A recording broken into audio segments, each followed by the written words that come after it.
Swimming like a shark in a shrimp tank. Big fish, small pond in the shrimp tank. Welcome to the Shrimp Tank Charleston Show. I'm your host, Eric Elkins. The Shrimp Tank Charleston is a nationally syndicated podcast that can be heard and watched on YouTube, Google, Apple, and Spotify. You can also tune in and subscribe to our shows on our website. Go to www.doublellc.com. Again, that's DOUBLEELLC.com for previous shows. So, as we mentioned in the opening, we are so fortunate to have the owner, founder, president, head coach, as Wesley likes to call it, of the company Push Digital. So, ladies and gentlemen, without further ado, please welcome Wesley Donehue of Push Digital to the Shrimp Tank Charleston show today. I really appreciate you coming. So, I'm super excited because your bio is very interesting. You seem like you probably have this huge cult following. Not at all. And because you deal with the whole political world. But before we go back, and guys, you need to stay tuned and listen to this guy's early childhood, because I only have like a little glimpse of what it was like. It's super interesting, at least to me. I think you'll find it interesting. But before we go there, talk about exactly what does Push Digital do? Yeah, so as you said, I'm head coach or founder of Push Digital Group, which is now 4 companies. We just did a massive acquisition in January, so I've been spending this entire year merging all these human beings and companies together. But in essence, we are one of the big 3 Republican digital marketing agencies in the country. We do a little bit of work here in South Carolina, a little bit in Charleston, but mostly a bunch of national work. So governors, United States senators, a ton of congressmen, presidential campaigns. So when you see a political candidate marketing online, there's a good chance that some of that comes from my shop. So you're going to handle soup to nuts, that whole thing from a digital website, internet perspective. Everything online. And as you know, everything's becoming the internet, right? So it used to be when I first started this company, it was small stuff like building their website and maybe launching social media platforms and running day-to-day socials. But now a lot of it is video production. A lot of it is digital fundraising for like a U.S. Senate race now. Upwards to 80% of the money that comes in is through digital means. So a lot of it is just raising money online, low-dollar fundraising. And then a ton of it is digital advertising, targeted advertising to niche audiences. And so when you're doing the advertising and you're trying to promote that candidate, are you going through Facebook, Instagram, all these social media outlets, and then I'm seeing all of a sudden something pop up? Yeah, basically. I mean, we are very platform or channel agnostic. We use data to follow the individual. So when it comes to political campaigns, a lot of it's slicing and dicing audiences to try to find messages that move people. So, you know, I'm 43 years old. A 43-year-old white man, a message to me might be a lot different than a 62-year-old African-American woman, for example, right? Where different messages are going to resonate with different people. So now when it comes to marketing, it used to be where you're talking to everybody on TV as if they're the same. Now, through different data capabilities, through different platforms, apps, channels, we now have the ability to reach the individual where they are and in a way that resonates with them. That's so cool. And so Push Digital was started what year? So 14 years ago. So what is that? We're in 2023 now, so 2009? So you... No, hold on, 2019. So, oh, God, 2009. God, I can't do math. Don't ask me to do math. About 2009. So when you started, where, you know, you didn't have well, maybe we did. I just don't know it. But we didn't. I don't think we had like YouTube TV and where people were streaming and all that kind of stuff. So it was strictly just getting on the internet, and if I'm surfing, I mean, it was so. It's got to be your business is done a 180. Oh, it's exploded. So I was working for another firm at the time. When I came out of college, I was working on every political campaign that I could. Then I went and ran someone's political consulting firm for them, and then we were doing old school stuff like mail, right? Television ads. I grew up also like a geek. I was obsessed with computers and everything. I've always been kind of like a futurist. Like, for example, I'm probably the biggest Star Trek fan you'll ever meet in your life. Really? Yeah. I mean, I've always been like a Star Wars fan, but I'm like the geek that loved like the really nerdy stuff like Star Trek. So when I saw the internet really starting to come into its own, when Facebook just started, for example, I saw people like Drudge Report was the news site all the Republicans were going to. I looked at this thing. I was like, this thing is all the stuff that I read about in science fiction. This is the beginning of it. And this ain't going to stop, like ever. Like this is the thing. And it's going to continue until we all live in virtual reality worlds in 50 years. So I kind of saw it coming early, and I just jumped on it knowing that it was going to explode and change literally every single industry. I'm very interested in hearing how you basically start this push digital with one person, yourself. Yeah. And to have that mentality and to go and do something like that, you got to have a lot of balls to do. Okay. Yeah. So now I want to segue into this childhood life. Okay. Because it is, I think to me, it seems pretty damn interesting. Yeah. You grew up you didn't grow up with money. I didn't grow up with anything. Yeah, it's funny. I used to not talk about this at all, and then over the last few years, I started opening up about it a lot more. People wanted to hear the story, but I guess I didn't talk about it because I was embarrassed about it. Also, I didn't kind of want to like piss on my parents' graves either. You know, both parents are not living. Yeah, both my parents passed away. So I grew up dirt poor. I was born in Walterboro, South Carolina, and lived there for the first 8-9 years of my life. And unfortunately, my parents' marriage was incredibly violent. So we were, we lived off of every government subsidy, welfare, food stamps, Medicaid. And my dad loved me. He was always really good to me and my sister, but he just wasn't a good guy. He was a drug addict.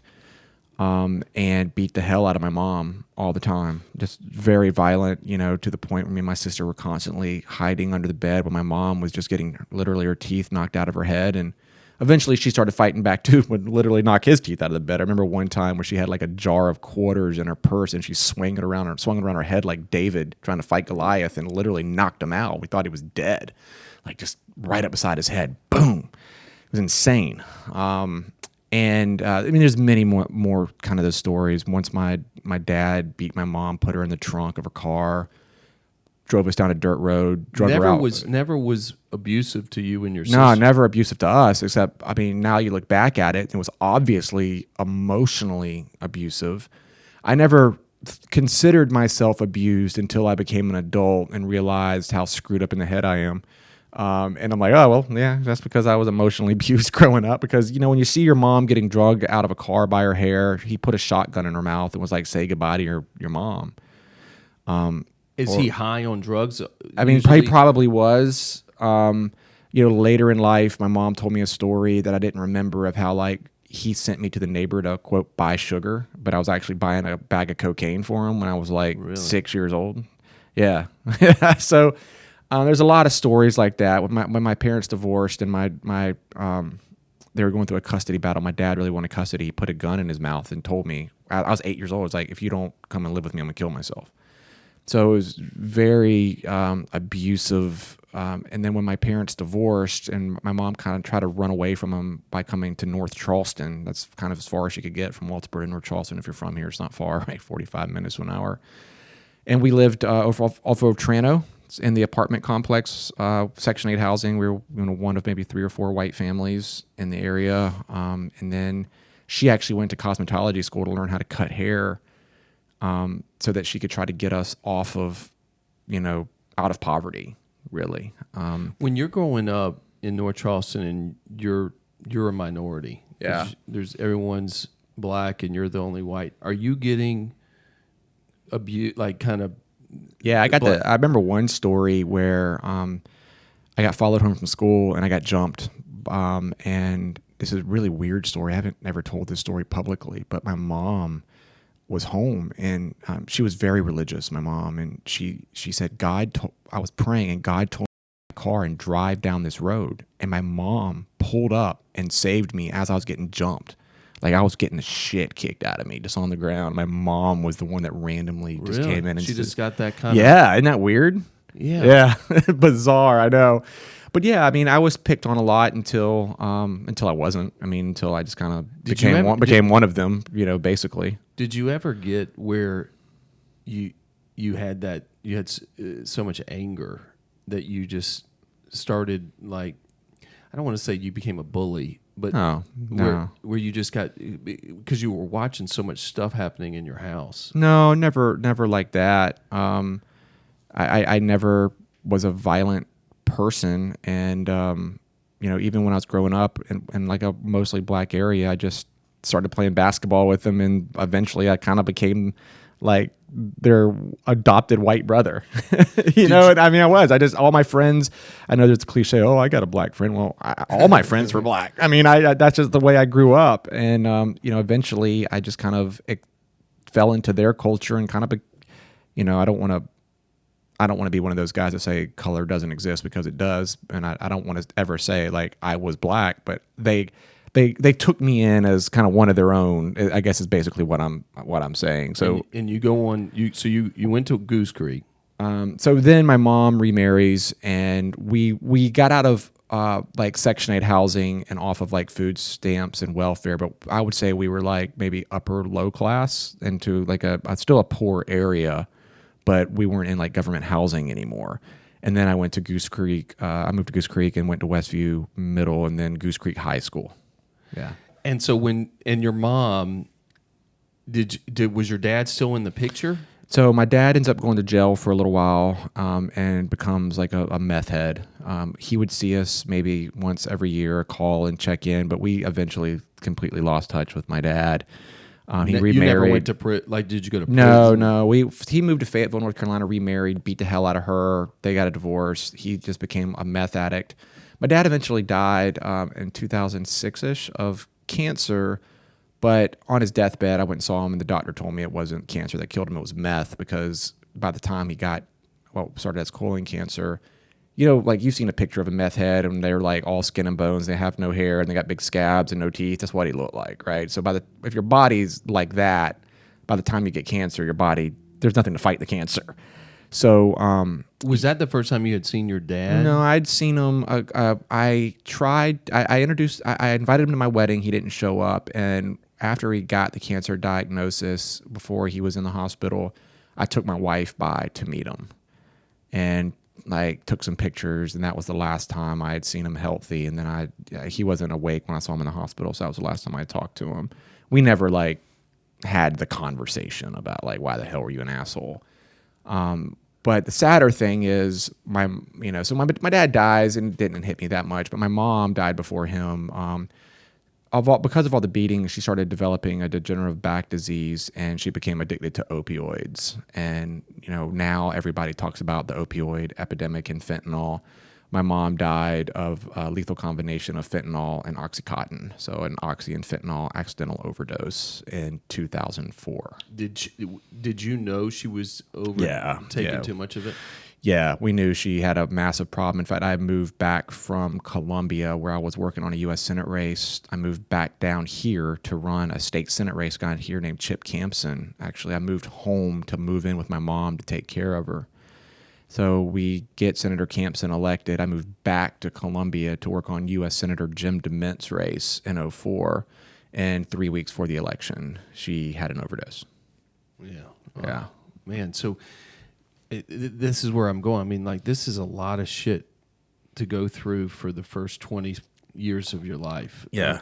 A lot of. Did you go to therapy? I've never had therapy. Never gone to therapy? No. My wife says that I'm a big endurance athlete, big marathoner. Just got back from Berlin, running the Berlin Marathon, Ironman, ultra marathons. My wife says the endurance events are my therapy. So getting out and just beating the shit out of myself on a weekend, going into the pain cave is my therapy. So and again, this is where I think, and why you're such the perfect guest to be on the Shrimp Tank Charleston, is you have that backstory growing up, and then the fact that you go on to be this successful entrepreneur and do all this. The odds are so against you to be successful, because all you're seeing is just shit, basically. Yeah.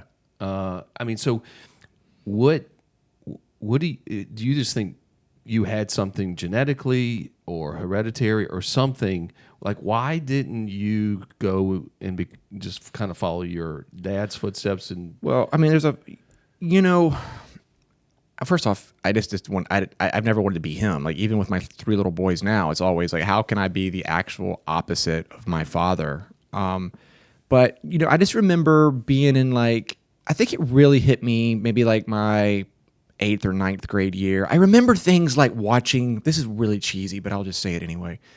I remember watching like Saved by the Bell on TV. Great show. And watching like Chase does not know what Saved by the Bell. Okay, or watching like Beverly Hills 90210. Like, I remember it was TV because I remember like seeing these other white kids that were like wealthy and like, like Brandon Walsh pulling up into this high school and and all these rich kids. And I remember seeing like this other lifestyle on TV.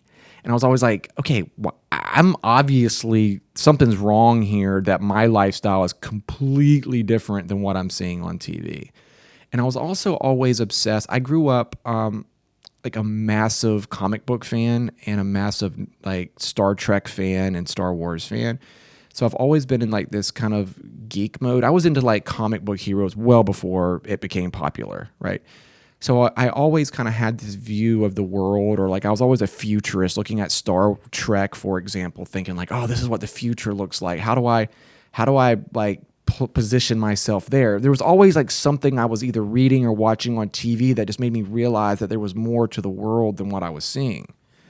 And I didn't know at the time, because, you're like in 8th or 9th grade. Nobody's talking about like your goals or drive or any of that kind of shit, or nobody was talking to me about it at that time. I just inherently knew that I needed to like study and do better to get out of the situation that I was in, to go and kind of do that thing. Like, I just wanted to go to college and be Scotty from Star Trek. But that was my original goal. I mean, I was like, I'm going to go make spaceships. Are you, because I go, when you say all that, like, I'm not into Star Trek. I wasn't. I like 90210 and I like Saved by the Bell.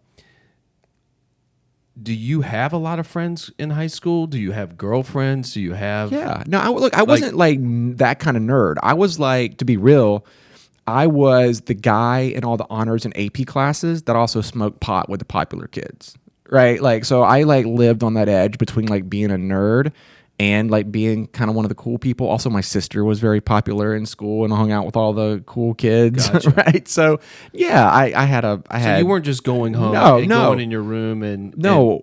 So I mean, I had really 4 or 5 really close friends that I rolled with, that we smoked a lot of weed together and got in trouble together, and I dated a bunch of hot girls and had a really hot girl in my high school sweetheart. And no, I was, but I also worked. That would have been a better story if you could have just lied and just said, no, I was stuck in my room all the time. And maybe it was, but like I worked. I got a job at Bilo, the grocery store, and worked my way up from bag boy to head bookkeeper, that kind of thing. And the first thing I bought, everybody else was buying cars. My very first purchase was a computer. That's when those gateway computer stores were around, remember? Yeah, oh yeah. Yeah, so I'm older than you, so I mean, I'm 50. Okay. So you remember them. I walked in, bought my first computer, and that really was a jump start to a lot of what I'm doing now. So do you get into programming and all that kind of stuff when you buy this? I did, yeah. I started getting into programming on that computer, but that's when like all you have is like AOL chat rooms and such. So I was just meeting people from around the world that had very similar interests to me, and I started to see things that I didn't see back home. And because your dad's not in the picture, is your mom's... My mom remarried. Well... But was your mom pushing you to have a better life? No, not at all. So my mom remarried my stepdad, who he ended up being the best man at my wedding. He ends up dying of brain cancer later.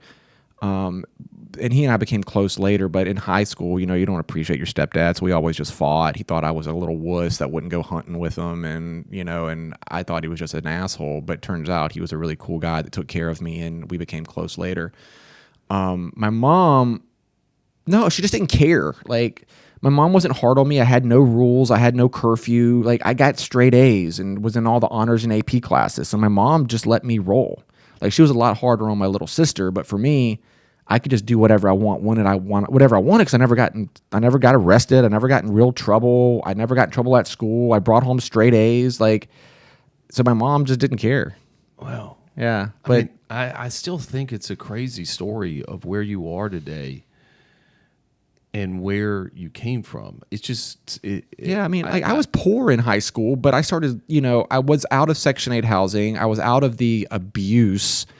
And really at that point, it was just my mom having substance abuse problems. But, I had a fairly normal high school for, a poor kid that didn't have much. And then I went to the University of South Carolina, paid my way by still working at BILO and a little bit of scholarships and then bartending. Did you work at BILO in Columbia? Yeah, I transferred over to BILO there and became a bookkeeper. And which one? I'm from Columbia. So it's the one on Divine Street that became the Gamecock BILO? Yeah. Yeah, and then I went and I left there and went and worked at Applebee's directly across the street. Oh, yeah. Yeah, until an armed robbery where I got the shit kicked out of me. Oh, really? Yeah. Another time. At that Applebee's, yeah.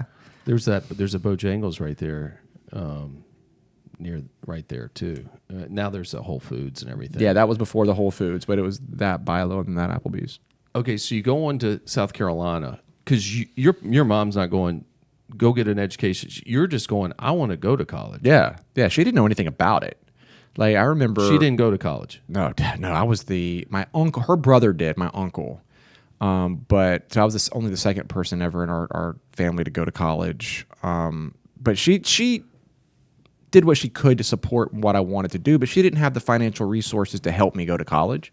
She couldn't do much of anything. When I came home, she would like buy me some groceries and stuff like that, but I was all on my own to do that sort of thing.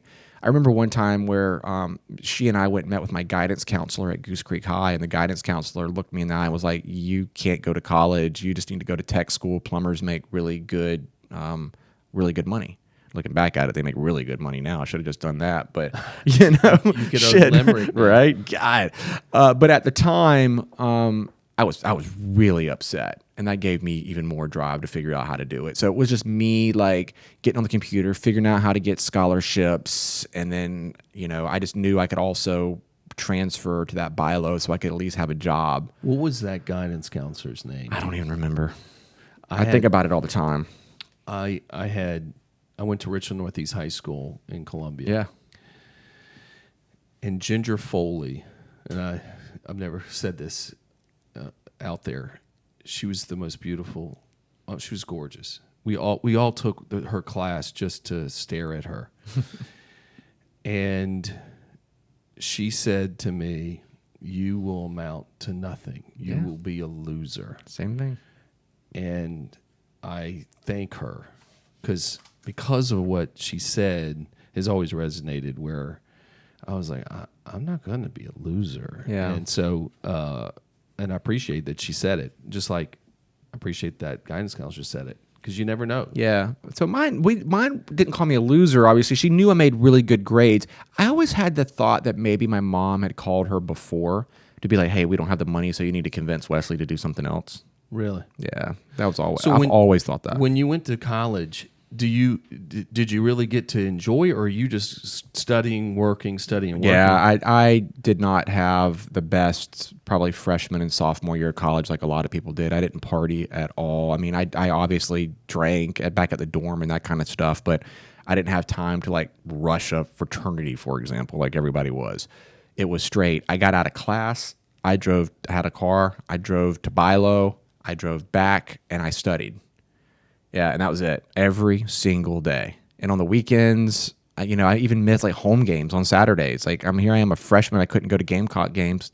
We went like 0-21 for two. It was 1-21 for two straight years. With Holtz? Now I was there first with Brad Scott. Is that his name? Yeah. And then Holtz. Uh-huh. So yeah, we won our first game my freshman year, and then lost 21 straight games. But anyway, I was working every Saturday, and I couldn't even go to football games. But it was all the time. Oh, man. Yeah. And look at you now. Oh, thanks, guys. You're listening to the Shrimp Tank Charleston Show. Follow our show on Apple Podcasts under the search menu. Type type in The Shrimp Tank Charleston, 3 words, The Shrimp Tank Charleston. We're going to take a quick break. We'll be right back with Wesley Donehue of Push Digital. There's a lot more to come. Attention. Do you own a whole life or universal life insurance policy? Were you told to expect a big tax-free nest egg at retirement, or that dividends will pay for the policy instead of you? Agents frequently sell products like this that are profitable for them, but not for you. Let Double E audit your policy at no cost. Call now to find out how Double E Insurance and Financial Solutions can help you. 843-936-6352. DoubleELLC.com. Securities offered through Fortune Financial Services, Inc., member FINRA SIPC. Elkins Financial, Double E LLC, and Fortune Financial Services, Inc. are separate entities. Welcome back, guys, to the Shrimp Tank Charleston. I'm your host, Eric Elkins. I use the Shrimp Tank Charleston platform to continue elevating my life as well as our clients' lives. Whether it's from networking or connecting our clients with our Shrimp Tank guests to opening doors for investment opportunities. If you want to reach out to me or be a potential guest on the show, please go to our website, EDOUBLEELLC.com, and go to the Contact Us page and let us know. And we'd love to sit down and see if you might be a great guest, or if you want to meet Wesley Donehue and he's open to it, then we'll connect you. All right, guys, so we're sitting here speaking with Wesley Donehue. We're talking about his childhood life, going from his parents dealing with drug abuse, substance abuse, his dad abusing his mother in front of him, all kinds of. I can't. It's amazing if you don't have it. I would think who wouldn't have PTSD from that kind of crap, and then to just work hard, and almost you had to mature so fast versus the rest of the people around you that were your age, because guys who were going to South Carolina when you were there, one, they didn't grow up in sections. They didn't grow up in government housing, number one. Yeah. Most of them didn't. Number two, they didn't deal with their parents beating each other and all that kind of crap. And then you're sitting there working all the time, and then you're going to school and then you're trying to make something for yourself, because obviously you see down the road, I'm going to live this 90210 life. Yeah. I don't know if it was to Save the Bell. For those of you who don't know about 90210, it was a fantastic show. Little segue, a sidekick comment here. So I went to the University of Arizona, and we had a lot of Hollywood kids at my school. And one of my close friends, my freshman year, was a gentleman by the name of Ryan Ozar. And Ryan, his girlfriend for the first 3 years was Tori Spelling. Oh, wow. So Tori would come to Arizona, to hang out and party. And then in 1991, her father, Aaron Spelling, who was this huge movie television producer who produced 90210, built the largest home in the United States in Beverly Hills. At the time, it was like 57,000 square feet. And so Ryan said, I'm going to be in L.A., and I was going to be in L.A. So he says, yeah, just come on over. And the home was just built. And at that time, I didn't smoke weed, but everyone around me smoked weed. Yeah. So we drove up to the house. There's gates. The car looks like a Cheech and Chong smoke, and it was a rented car that I think was stolen. And when we went to the gate, and I undo the window, smoke is just piling out, and then they were like, who are you here to see? And so we drive up, and we go into the house.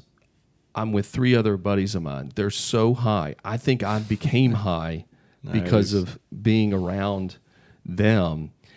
And then I go on to insult the shit out of Tori at her home by accident, not intentionally. Oh, no. And so then she told us to get the hell out. Oh. And I was supposed to be set up with Jenny Garth. No way. But that went away. She was hot. That didn't happen. But okay. What could have been? So you get when do you go, I want to start getting into this political world where push digital becomes, why do you get, why do you go that route? I'll tell you that story real quick. So going back to Goose Creek, between my 8th and 9th grade year, they redistricted our school lines. The Navy base moves out, BRAC happens, and there's a mass exodus of kids who all the housing was over in Goose Creek, if you'll remember, in North Charleston, from the North Charleston base. The housing was in Goose Creek. All these kids leave, and they had to redistrict to the school lines. And what they did was they sent all of us poor kids over to Goose Creek High and all the wealthier kids over to Stratford High. And this happened during the summer, right? So we had already said bye to all of our friends, see you in high school. And we were all excited to go in Stratford. They redistricted, and I went up in front of the school board and started complaining. And it wasn't that I knew anything about politics. I just wanted to go to school where all my friends went to school. And I kind of became the face of like some poor kids. And I met this state senator named Senator Bill Mesher, who has since passed away. And he asked me, he was like, hey, you're really interested in politics for someone your age. I was like, I don't even know what politics is, man. What are you talking about?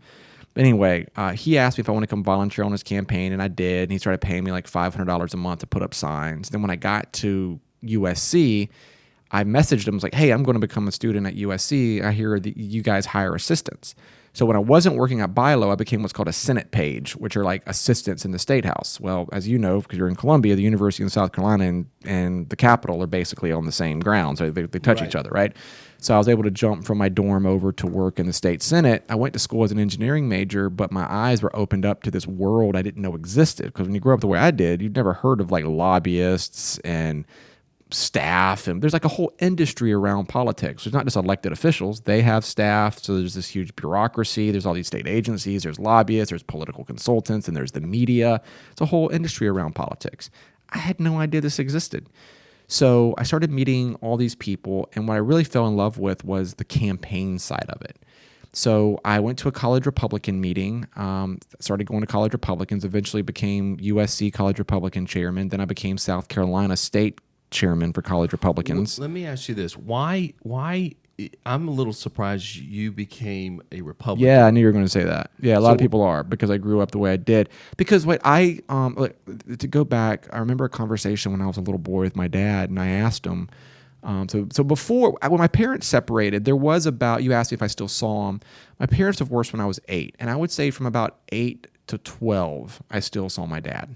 And it was kind of like from 12 on that, maybe 13 on, but it was around that age that I completely just lost touch with them, okay? But we would still go and see him every other weekend. Then it became like once a week in a month, and 1 weekend and it just slowly became nothing. But I remember a conversation I had with him, and I was like, Dad, why don't you go to work like all these other boys' fathers? And he was like, well, government pays me to stay home with you, buddy. I think he was just trying to be sweet. Like, I get to stay home with you, and we can throw the football and stuff. That stuck with me, and what I realized is that once I got into college, is that there's this whole welfare system that I think is trapping people and not giving any incentive to get out and be successful. It's just like, hey, you want to stay home? Here's money. And I didn't know anything about the difference between Republicans and Democrats. In fact, I became this like huge West Wing fan and thought maybe I was a Democrat for a while. But then I started realizing that it was government passing out money all the time that was keeping people trapped. So I slowly became a conservative. Wow. Yeah. It's very interesting. I mean, and don't get me wrong, like I'm a little different of a conservative because I did grow up where I grew up. So like when Black Lives Matter started, I was one of the few white Republicans that was like, hey, they have a point about what they're saying here. I've been drug out of a car by a cop because I was with a bunch of black guys with a gun held to my back. Right. Now I see BLM and it's gone completely corrupt. But like there are some points there that are legitimate. I do believe that we need a safety net for people, but that safety net needs incentives to push people to be successful. I totally agree. So I've seen some things that other white Republicans haven't seen that give me a different perspective, but I still believe that the welfare state is one of the worst things that's happened to this country, and ultimately that's why I'm a Republican. And so anyway, so I became college Republican state chairman, and then I just started working on every political campaign I could. I changed my major to political science, and while in graduate school, I met some folks, a guy named Terry who became my political mentor. He was running the Jim DeMint campaign. I got on that campaign. We won. He became a U.S. senator. And then that guy and the other consultants opened up their own shop and asked me to just come run it for them.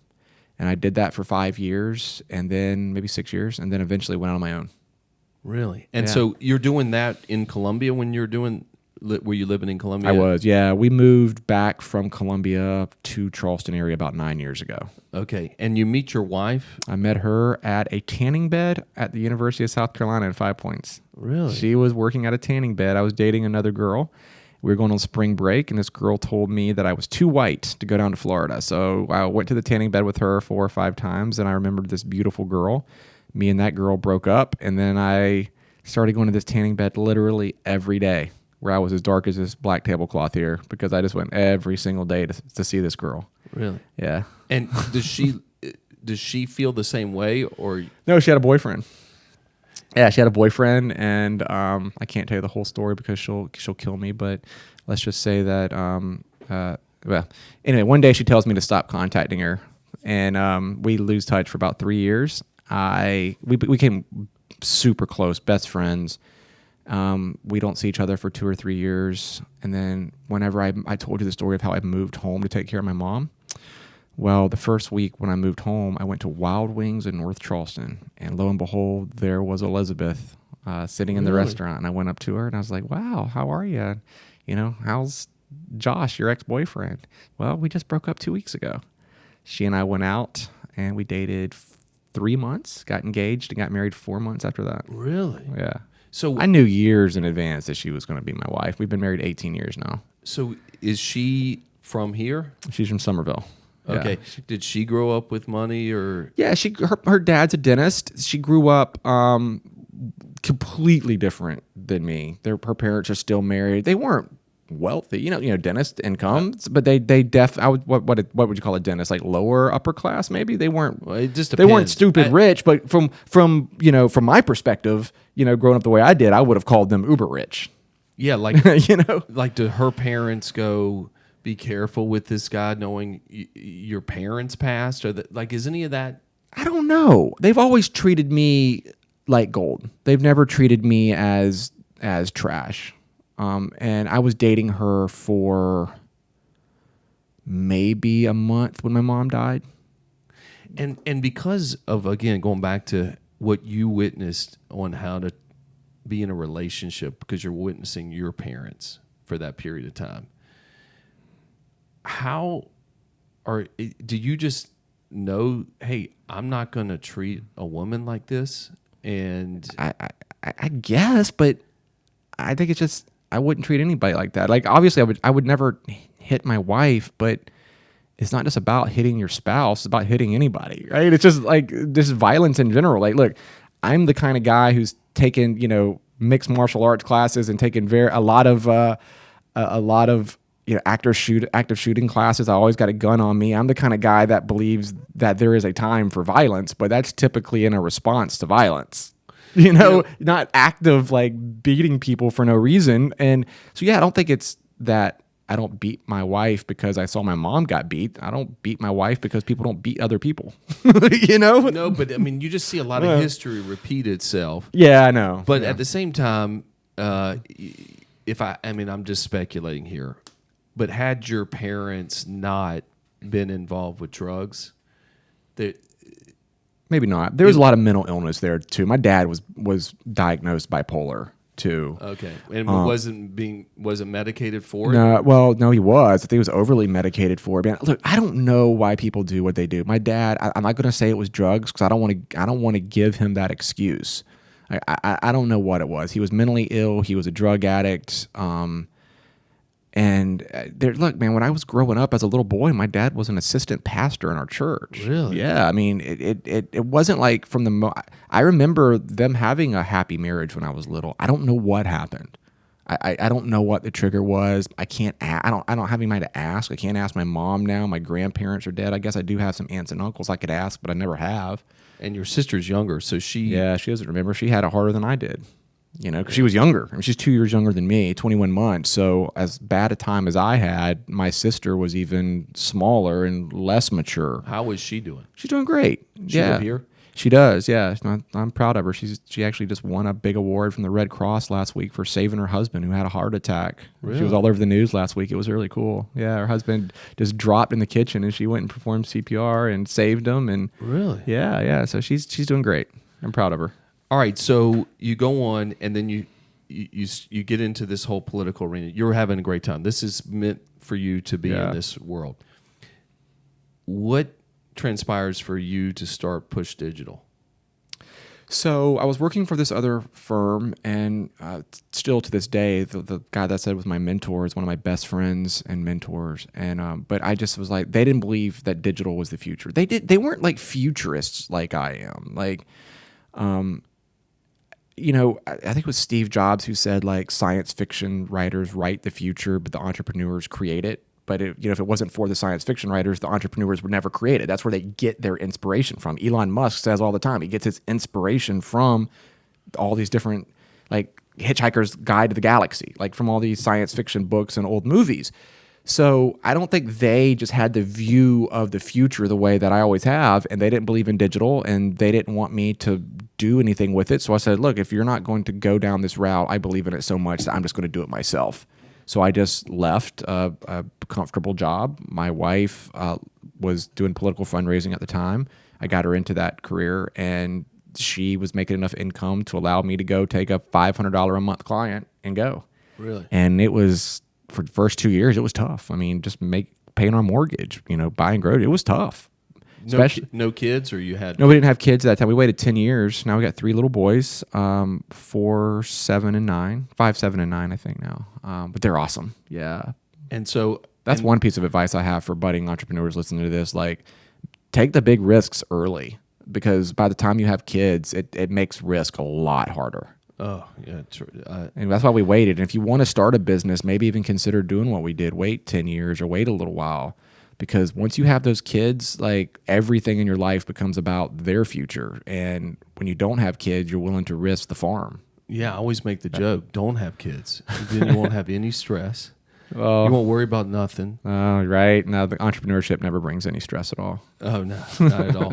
All right, so when does how many years does it take for Push Digital to be where you're like, damn, we're really starting to run here? We're not there yet. I mean, look, it's just every day it's something. I mean, by the time you get to where I am now and you've got, 80, 90 employees and your payroll is $900,000 a month, like, you're always stressed. You always think, what's next? How do I keep this afloat? Plus, I'm in an industry where, we have cycles. So we make money in election years. We don't make much money in non-election years. So I'm still not where I want to be. I'm still not comfortable.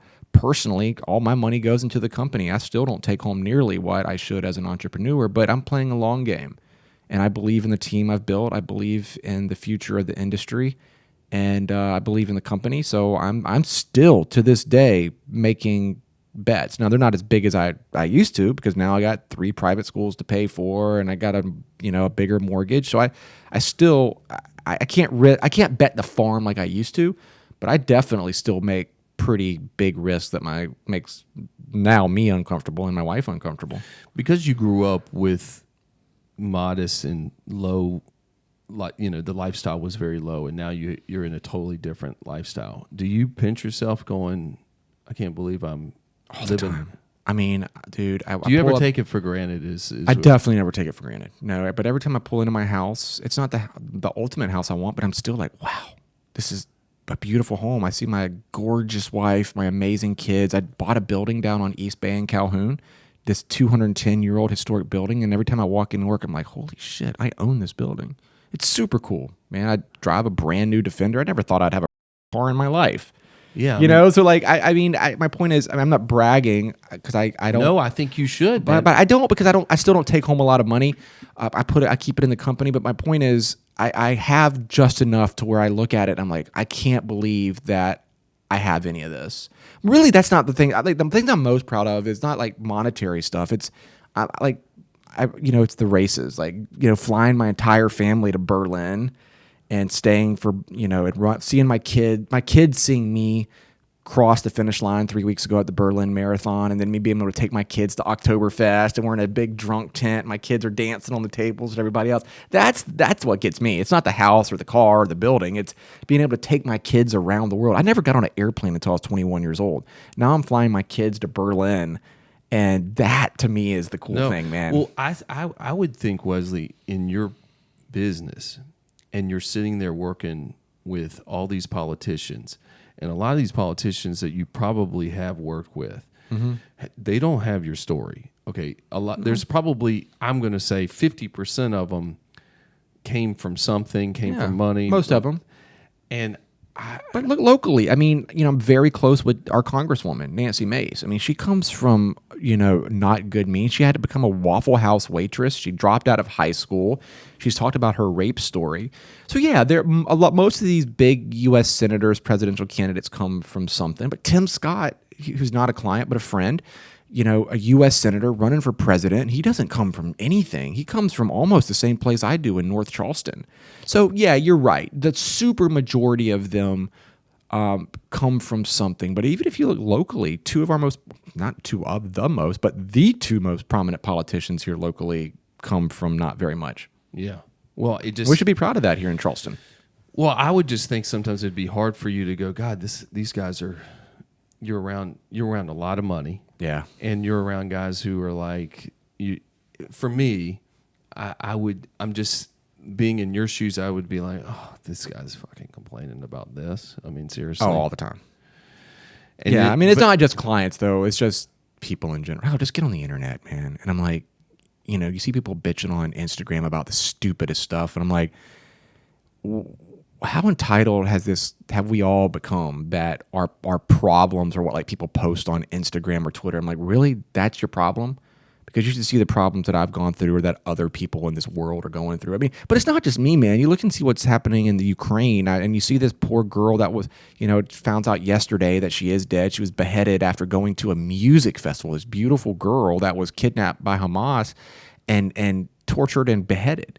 So, it's not just me. There are real freaking problems in this world. And then you get on Instagram and people are complaining about the dumbest shit. It drives me crazy. Well, or they're saying that's all fake. So, I mean, that's insane. It's insane. Guys, you're listening to the Shrimp Tank Charleston. We're going to take our last break, but we'll be right back with Wesley Donehue, Push Digital. If you're like most successful business executives, you would probably rather stick your arm in a bucket of snakes than formulate a strategy for your insurance and financial needs. Who even understands estate planning, 401k plans, or key men insurance? We do. We are Double E, your virtual chief insurance and financial officer. Let us free you up to do more of what you do best and less of what we do better. Call 843-936-6352. EELLC.com. Securities offered through Fortune Financial Services, Inc., member FINRA SIPC. Elkins Financial EE LLC and Fortune Financial Services, Inc. are separate entities. Welcome back, and thank you for tuning in to the Shrimp Tank Charleston show. I'm your host, Eric Elkins. We've been having a great conversation with Wesley Donehue, founder of Push Digital, a political digital campaign program that he helps all these candidates win these campaigns, because you do represent some big-time people in the political arena, which is your arena.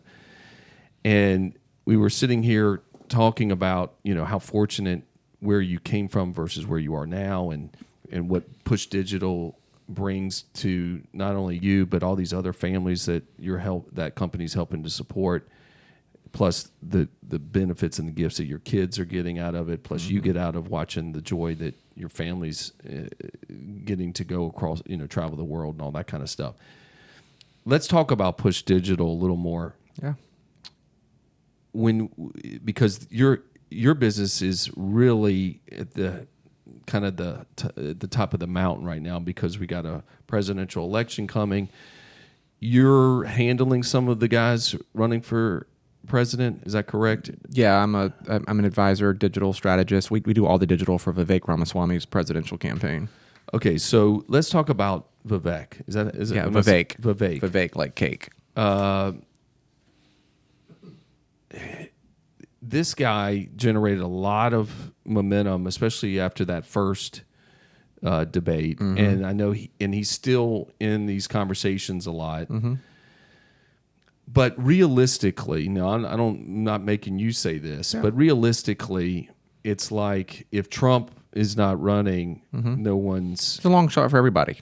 So, is the play for these guys? I hope that I'll be the vice president candidate. So for some of them, I think that's probably like Tim Scott's play.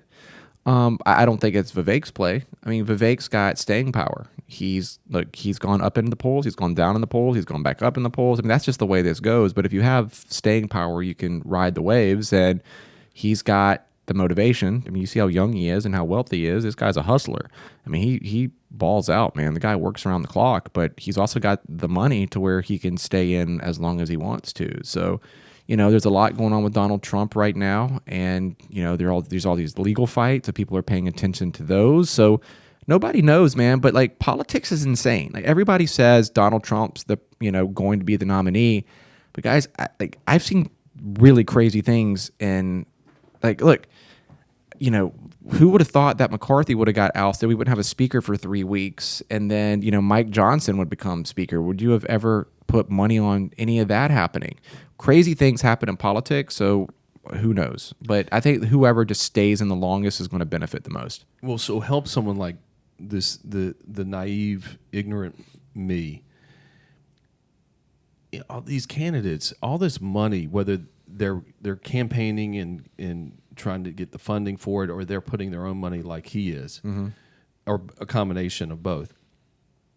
It's like in my opinion, I look at it as you're going to Vegas and you have like a 10% chance of winning and a 90% chance of losing this money, just throwing it away.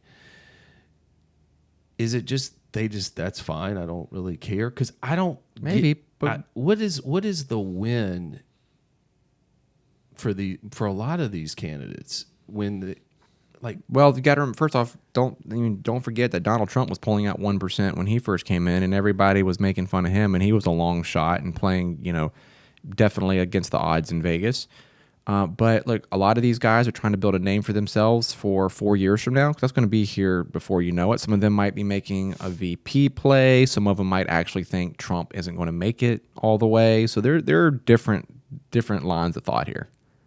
Any of those candidates, or let me ask you this, any candidate or politician that you can publicly say on the show that in your experience in past, that you go, he or she is or was just completely horrible. Like they should.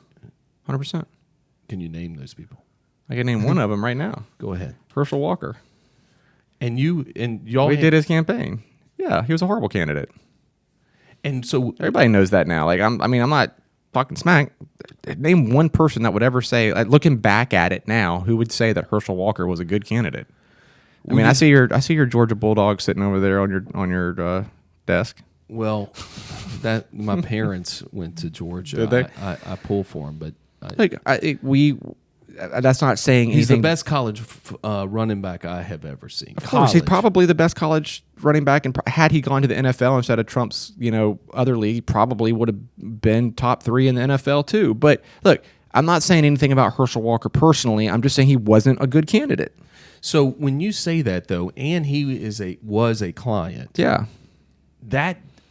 we got him within 1%, man. Like, look, it's all about winning, but we got him within 1%. Herschel Walker. So I still sometimes look at that as a win, looking like I can't believe we got him to where we got him. I can't believe he almost won. I was like, I don't even know what these people were thinking. Yeah.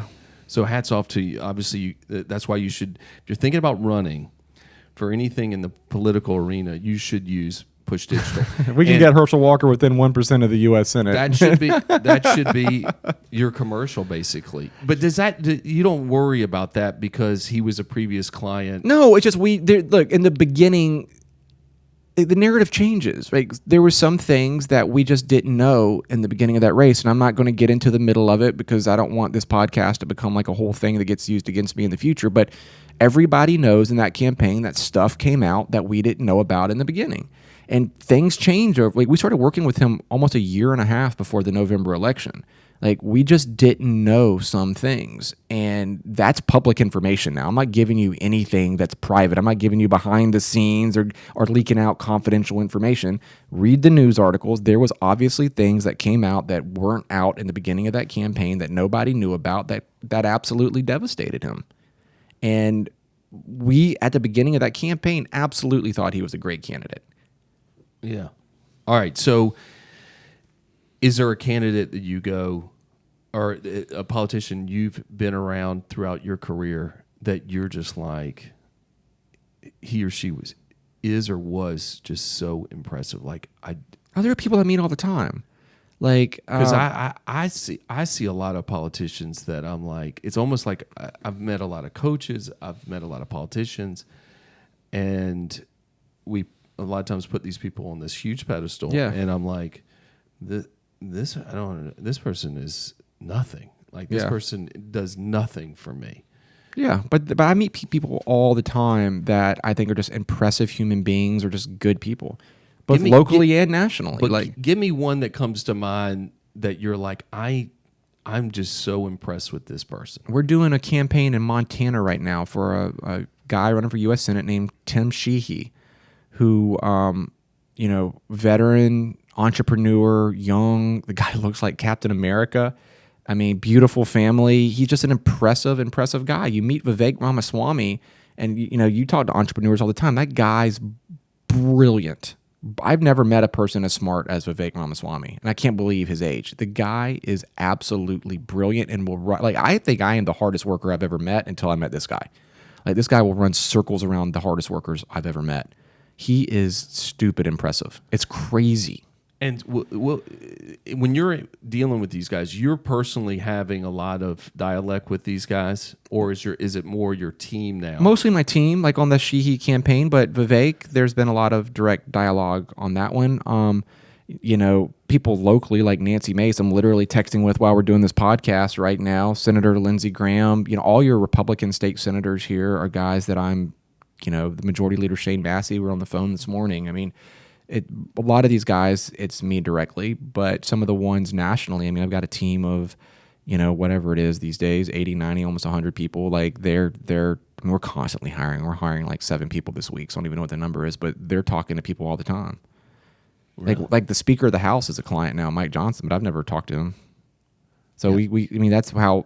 I know he became Speaker of the House. Where is he even from? I don't even Louisiana. know. Okay. Yeah, but I've never met him. But a girl from my team, Krista, is from Louisiana and is connected to his team. So, we do all the digital fundraising for the Speaker of the House. But it's not because of me. I've built, that's why I said at the beginning of this podcast that I call myself head coach, because I realized, and it wasn't until recently that I realized this. But you go through these phases as an entrepreneur, but I suddenly realized that I'm no longer the player.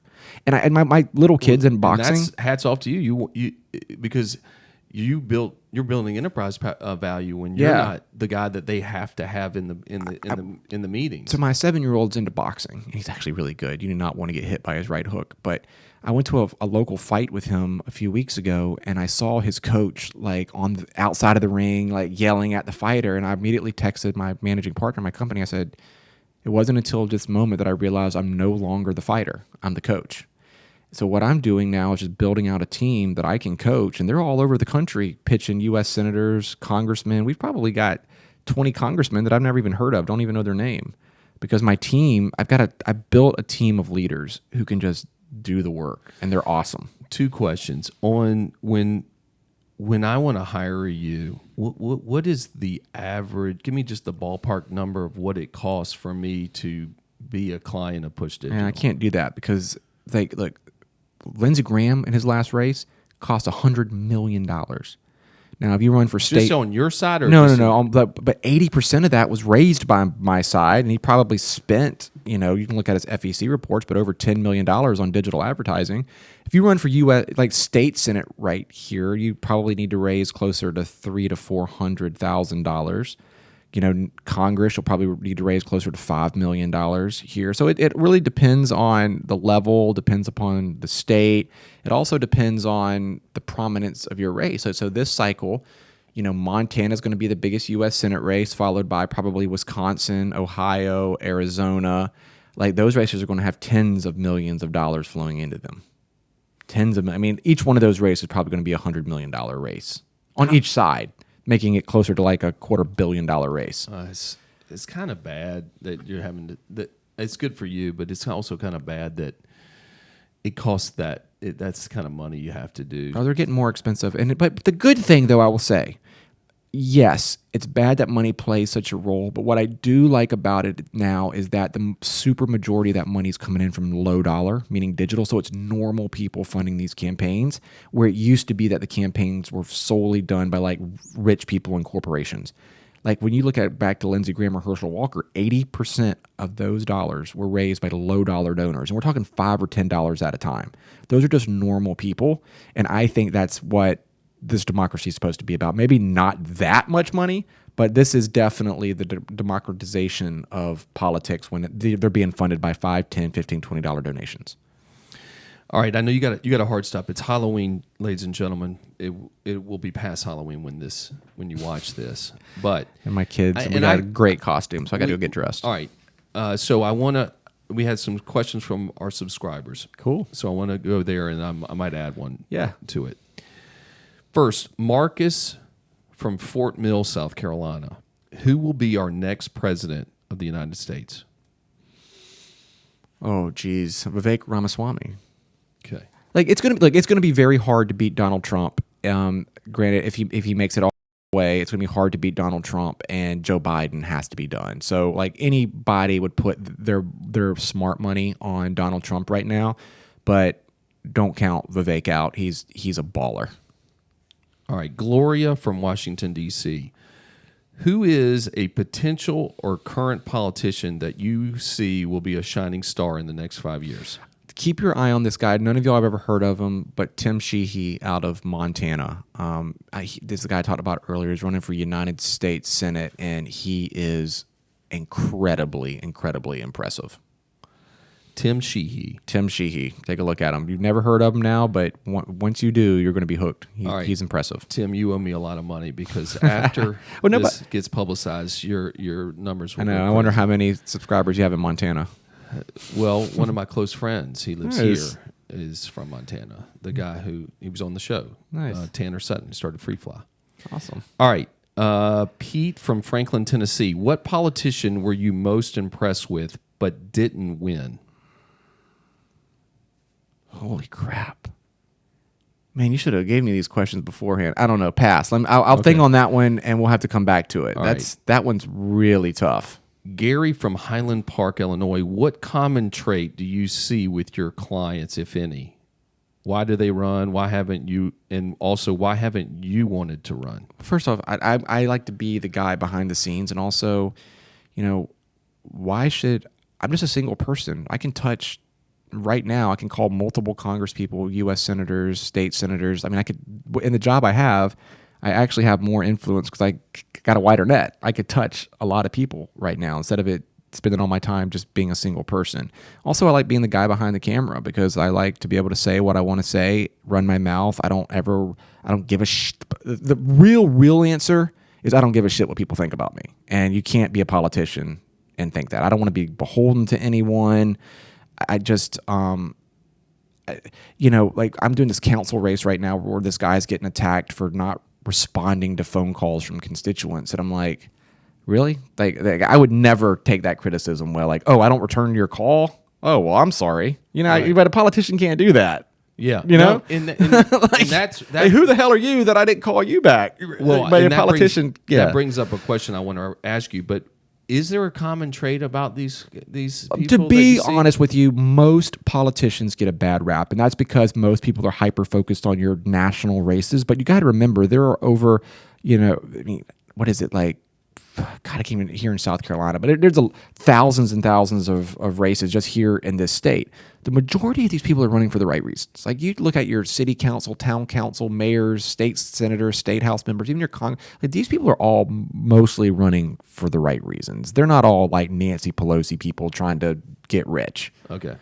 All right. So they're good-hearted people. So one of the issues that I struggle with, and I lean more probably independent.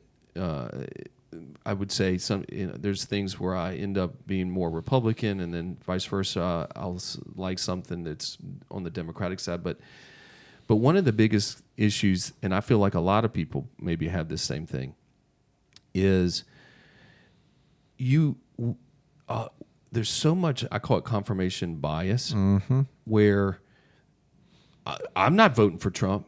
I will never vote for Hillary. And then if I raise the question, well, why? Well, but no, I want to know what. Because they're in their own echo chambers and their opinions are being reinforced by these social networks. They're just hearing. So I feel like we don't really get to know or see what a candidate.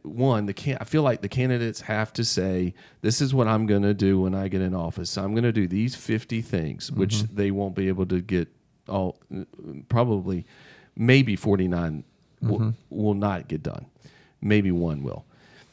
So they never execute. And so I would, but I think I wouldn't win. I would like to go, listen, I'm not going to solve abortion. I'm not going to solve this. I'm not going to solve that. I'm not even going to talk about it because I don't know anything about it, and it won't go anywhere. And it just like it hadn't gone anywhere for the last X years. The only thing I'm going to do is spend 80% of my time on this. And you guys, and this affects, in my opinion, so many people that it'll benefit a lot of us, whatever that it is. But I wouldn't win. But the guy who wins says exactly what I want to hear, but doesn't execute or can't execute because of the system. So we end up a lot of times voting for people just because of how they present themselves or how well they can memorize a speech. And yeah, I mean, because is there a way to where I'm going with the question is there a strategy or way that the audience listening to this can go, the way I try to vote for someone is this? Yeah. Because you're in the mix. So what would you suggest? What is the way you look and try to, when you pick who you're voting for?